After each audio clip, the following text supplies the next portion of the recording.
Anda masih bersama kami di Anyus NTB pemirsa. Dari Lombok Barat. Petani jagung di Lombok Barat resah menyusul anjloknya harga jagung dari harga pokok penjualan Rp4.200 per kilo turun menjadi Rp3.650 per kilonya.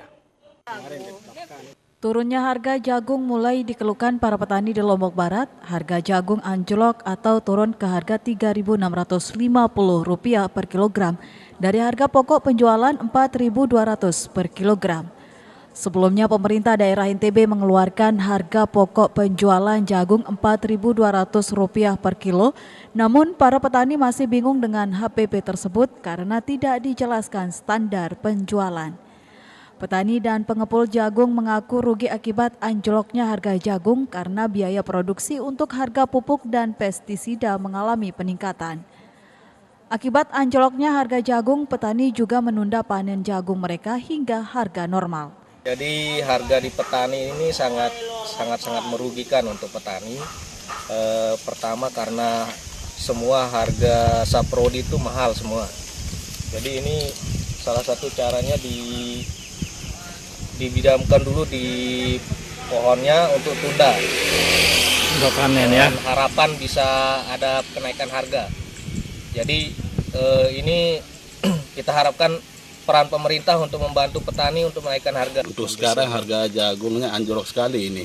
Kemarin pernah ditetapkan oleh pemerintah, khususnya di pemerintahan Nusa Tenggara Barat, Lombok, ditetapkan harga 42. Tapi penetapan harga 42 ini belum jelas. Apakah penetapan 42 ini di bagian peternak, pabrik, petani, ataupun di pengepul. Ini yang belum jelas. Tetapi kita lihat di lapangan, harga jagung ini sangat anjlok. Petani berharap ada perhatian dan regulasi dari pemerintah terkait anjloknya harga jagung. Dari Lombok Barat, Muzakir, iNews melaporkan. Kita beralih ke Lombok Utara pemirsa. Masyarakat adat Bayan Kabupaten Lombok Utara menerapkan awik-awik atau aturan larangan penambangan pohon di hutan kaki Rinjani. Tujuan dari awik-awik hutan ini adalah untuk menjaga kelestarian hutan sebagai warisan nenek moyang dan keseimbangan ekosistem. Memasuki kawasan hutan adat yang berlokasi di Desa Sukadana, Kecamatan Bayan, Kabupaten Lombok Utara, Anda akan disuguhkan dengan pemandangan alam yang sangat natural.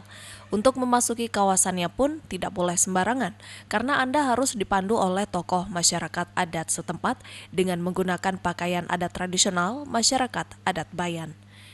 Di kawasan hutan adat dengan luas mencapai 55 hektar ini, Anda menemukan pepohonan besar berumur ratusan tahun nan rimbun dengan melewati aliran sungai yang ada.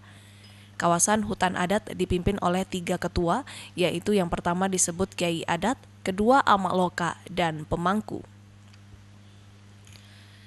Ketiga pimpinan tersebut mempunyai tugas fungsinya masing-masing dalam menegakkan awik-awik atau aturan di kawasan hutan adat.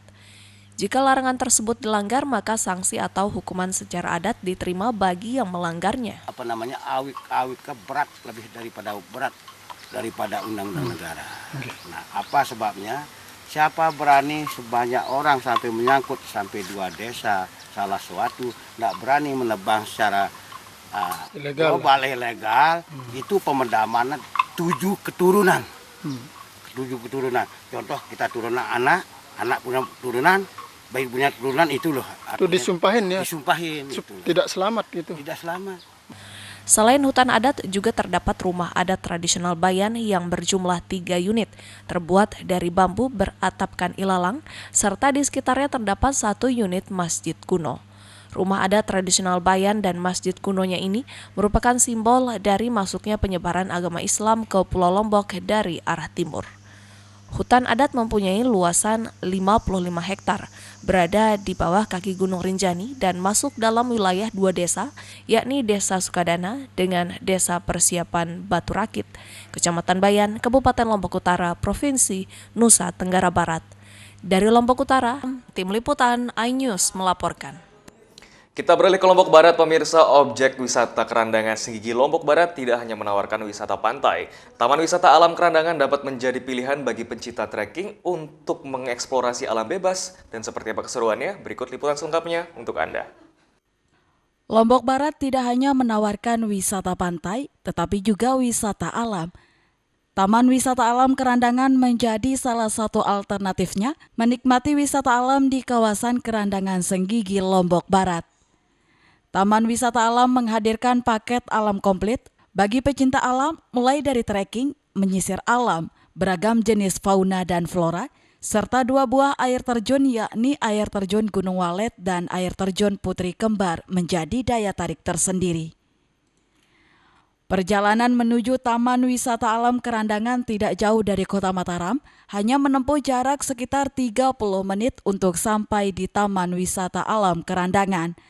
Pengunjung akan ditawarkan langsung trekking alam yang akan ditempuh selama 2 jam untuk mencapai air terjun. Menurut seorang wisatawan Jepang, trek wisata alam Kerandangan cukup menantang dengan menelusuri hutan belantara yang masih asri.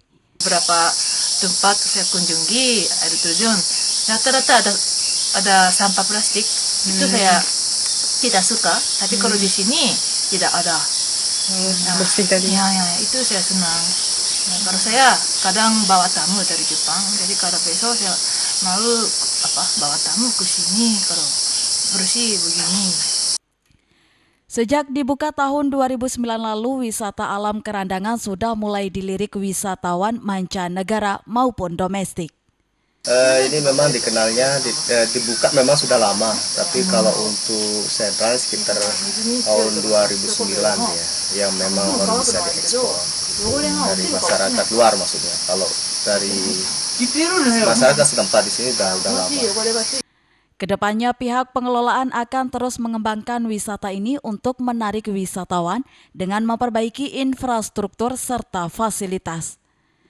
Bagi kalian para pecinta trekking alam, Taman Wisata Alam Kerandangan dapat menjadi alternatif baru dalam menikmati paket alam komplit dengan hanya membayar Rp5.000 untuk wisatawan lokal dan Rp10.000 untuk wisatawan mancanegara.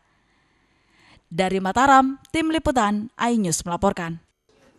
Ya pemirsa, serangkaian informasi dari Kerandangan tadi sekaligus mengakhiri perjumpaan kita di iNews NTB kali ini. Saya Hidayat Adiasih pamit dan sampai jumpa.